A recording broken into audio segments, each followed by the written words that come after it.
नमस्कार, आप देख रहे हैं 4 PM। मैं हूं आपके साथ सिमरन। दिन भर की बड़ी खबरों के बुलेटिन में आज बात होगी रागिनी नायक का बीजेपी पर हमला, मोदी सरकार के खिलाफ हमेशा क्यों होती है अंतर्राष्ट्रीय साजिश, हिंदू मुस्लिम मुद्दे को खुद सरकार ही दे रही है बढ़ावा, अंबादास दानवे का बीजेपी पर बड़ा आरोप, महाराष्ट्र को 12 दिनों तक बंधक बनाए रखा, केजरीवाल का चुनाव आयोग पर बड़ा आरोप, दिल्ली में आप के समर्थकों का वोट कटवा रही है भाजपा। इन सभी खबरों पर आज हम चर्चा करने वाले हैं, लेकिन एक नजर आज की प्रमुख सुर्खियों पर। दिल्ली विधानसभा चुनाव को लेकर हलचल तेज, अरविंद केजरीवाल का चुनाव आयोग पर बड़ा आरोप, कहा आपके समर्थकों का वोट कटवा रही है भाजपा। महाराष्ट्र में सीएम डिप्टी सीएम की सियासी वर्चस्व की थमी जंग, महायुति में मंत्रिमंडल और पोर्टफोलियो को लेकर छिड़ी तकरार, कैबिनेट में अच्छी खासी भागीदारी की जुगत में शिंदे। कांग्रेस प्रवक्ता रागिनी नायक का बीजेपी पर हमला, कहा मोदी सरकार के खिलाफ हमेशा क्यों होती है अंतर्राष्ट्रीय साजिश। झारखंड में हो गया मंत्रालयों का बंटवारा, मुख्यमंत्री हेमंत सोरेन ने रखे गृह और पीडब्ल्यूडी विभाग, कांग्रेस को मिला वित्त, योजना, वाणिज्य कर और संसदीय कार्य विभाग। दिल्ली विधानसभा चुनाव से पहले बीजेपी को तगड़ा झटका, आप में शामिल हुए सुरेंद्र पाल बिट्टू, मनीष सिसोदिया ने दिलाई पार्टी की सदस्यता। सुरेंद्र पाल सिंह 2 बार के विधायक हैं। आप पार्टी में शामिल होने के बाद ऐसा कहा जा रहा है कि बिट्टू तिमारपुर विधानसभा क्षेत्र से चुनाव लड़ सकते हैं। कल यानी कि गुरुवार को पद्मश्री जितेंद्र सिंह शंटी ने आम आदमी पार्टी का दामन थामा था। दिल्ली विधानसभा चुनाव से पहले बीजेपी को बड़ा झटका लगा है। बीजेपी नेता सुरेंद्र पाल सिंह बिट्टू आम आदमी पार्टी में शामिल हो गए हैं। मनीष सिसोदिया ने उन्हें पार्टी की सदस्यता दिलाई। सुरेंद्र पाल सिंह 2 बार के विधायक हैं। जानकारी के मुताबिक सुरेंद्र पाल बिट्टू तिमारपुर से चुनाव लड़ सकते हैं। चुनाव के मद्देनजर एक के बाद एक नेता आप में शामिल हो रहे हैं। कल यानी कि गुरुवार को पद्मश्री जितेंद्र सिंह शंटी ने आम आदमी पार्टी का दामन थामा था, तो वहीं आज सुरेंद्र पाल सिंह बिट्टू आप में शामिल हो गए। इससे पहले यूपीएससी टीचर और मोटिवेशनल स्पीकर अवध ओझा आम आदमी पार्टी में शामिल हुए थे। कांग्रेस प्रवक्ता रागिनी नायक ने भारतीय जनता पार्टी पर जमकर निशाना साधा है। उन्होंने कहा कि सरकार से सवाल पूछने पर वो इसे अंतर्राष्ट्रीय मुद्दा बना देते हैं। देश के किसान और अन्नदाता अपनी मांग कर रहे हैं तो वो भी अंतर्राष्ट्रीय साजिश का हिस्सा है। कांग्रेस प्रवक्ता रागिनी नायक ने बीजेपी पर जमकर निशाना साधा। उन्होंने कहा कि पीएम नरेंद्र मोदी की सरकार बेहद कमजोर है। इस सरकार के खिलाफ हमेशा अंतर्राष्ट्रीय साजिश क्यों होती रहती है। रागिनी ने कहा कि जब देश का अन्नदाता कहता है कि हम काले कानून बर्दाश्त नहीं करेंगे, हम आंदोलन करेंगे, तो बीजेपी के लिए ये बातें अंतर्राष्ट्रीय साजिश और फंडिंग का हिस्सा क्यों बन जाती हैं। दरअसल बीजेपी प्रवक्ता संबित पात्रा ने कांग्रेस नेता राहुल गांधी पर आरोप लगाते हुए कहा था कि वो भारत को अस्थिर करने वाली ताकतों से संबंध रखते हैं, इसलिए वो देशद्रोही हैं, जिस पर पलटवार करते हुए रागिनी नायक ने ये टिप्पणी की है। रागिनी नायक ने कहा कि जब सोनम वांगचुक अपने साथियों के साथ लद्दाख से आते हैं, अपनी मांग रखते हैं, तो वो अंतर्राष्ट्रीय साजिश का हिस्सा बन जाते हैं। मणिपुर 1.5 साल से जल रहा है, लेकिन नरेंद्र मोदी वहां नहीं जाते क्योंकि वो भी अंतर्राष्ट्रीय साजिश का हिस्सा है। क्या मणिपुर का मुद्दा देश के लिए जरूरी नहीं है?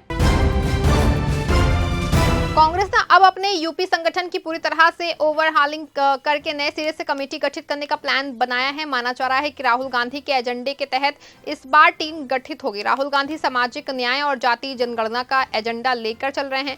इसी के चलते दलित, ओबीसी और पिछड़े वर्ग को उत्तर प्रदेश संगठन में जगह देने की रूपरेखा तैयार की गई है। उत्तर प्रदेश में कांग्रेस में नए सिरे से बदलाव की तैयारी शुरू हो गई है। कांग्रेस प्रदेश कमेटी, सभी जिला, शहर और ब्लॉक कमेटी को तत्काल प्रभाव से भंग कर दिया गया है। कांग्रेस राष्ट्रीय महासचिव केसी वेणुगोपाल ने गुरुवार देर रात यूपी संगठन को भंग करने का आदेश जारी किया। पिछले दिनों कांग्रेस केंद्रीय कमेटी की बैठक में ही राष्ट्रीय अध्यक्ष मल्लिकार्जुन खड़गे ने सभी राज्यों में प्रदेश से लेकर ब्लॉक स्तर पर पुनर्गठन का निर्देश दिया था, जिसकी शुरुआत उत्तर प्रदेश से हो गई है। कांग्रेस ने अब अपने यूपी संगठन की पूरी तरह से ओवरहॉलिंग कर नए सिरे से कमेटी गठित करने का प्लान बनाया है। माना जा रहा है कि राहुल गांधी के एजेंडे के तहत टीम गठित होगी। राहुल गांधी सामाजिक न्याय और जातीय जनगणना का एजेंडा लेकर चल रहे हैं, जिसके चलते दलित, ओबीसी और पिछड़े वर्ग को उत्तर प्रदेश संगठन में जगह देने की रूपरेखा बनाई गई है। आम आदमी पार्टी के राष्ट्रीय संयोजक और दिल्ली के पूर्व मुख्यमंत्री अरविंद केजरीवाल ने एक प्रेस कॉन्फ्रेंस करके आरोप लगाया है कि दिल्ली में बीजेपी वोट कटवा रही है। उन्होंने संबंध में कुछ दस्तावेज भी मीडिया के सामने रखे हैं। उन्होंने चुनाव आयोग की भूमिका को भी इस लिहाज से संदिग्ध बताया है। आम आदमी पार्टी के राष्ट्रीय संयोजक और दिल्ली के पूर्व मुख्यमंत्री अरविंद केजरीवाल ने एक प्रेस कॉन्फ्रेंस करके भारतीय जनता पार्टी पर बेहद गंभीर आरोप लगाया है। केजरीवाल का आरोप है कि दिल्ली में बीजेपी गुपचुप तरीके से वोट कटवा रही है और उनके पास इस संबंध में दस्तावेज हैं। केजरीवाल ने आज के प्रेस कॉन्फ्रेंस की शुरुआत कुछ यूं की कि आज जो दिखाने जा रहे हैं उसको देखने के बाद आपके रोंगटे खड़े हो जाएंगे। दिल्ली के चुनाव में बीजेपी बड़े स्तर पर वोट कटवाने के लिए चुनाव आयोग में एप्लीकेशन दे रही है और कमीशन में चोरी छुपे इस पर काम हो रहा है।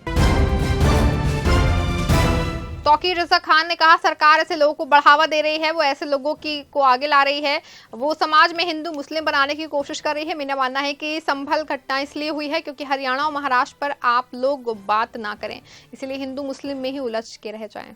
इस्लामी धर्मगुरु और राजनेता तौकीर रजा खान ने कहा कि आज की राजनीति में धर्म आ गया है।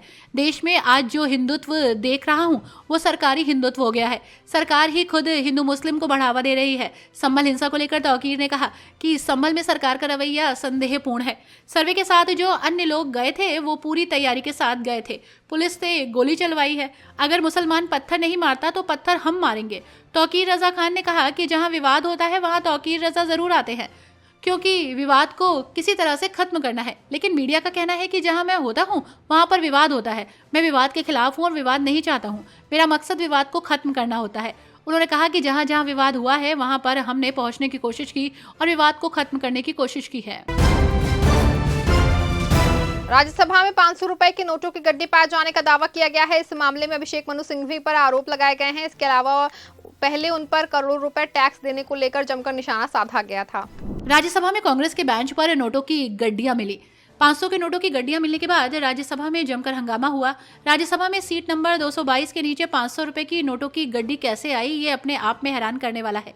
उच्च सदन में जिस सीट नंबर पर नोटों की गड्डियां पाई गई हैं वो कांग्रेस नेता अभिषेक मनु सिंघवी की है। हालांकि उन्होंने इस मामले में किसी भी तरह की जानकारी होने से मना किया है। पैसों को लेकर ये कोई पहला विवाद नहीं है। इससे पहले अभिषेक मनु सिंघवी पर करोड़ों रुपए टैक्स चुकाने को लेकर काफी चर्चा रही। भारतीय जनता पार्टी ने कांग्रेस नेता और वरिष्ठ वकील अभिषेक मनु सिंघवी की तस्वीर लगाकर उनके 714 करोड़ रुपए टैक्स देने पर सवाल खड़े किए थे।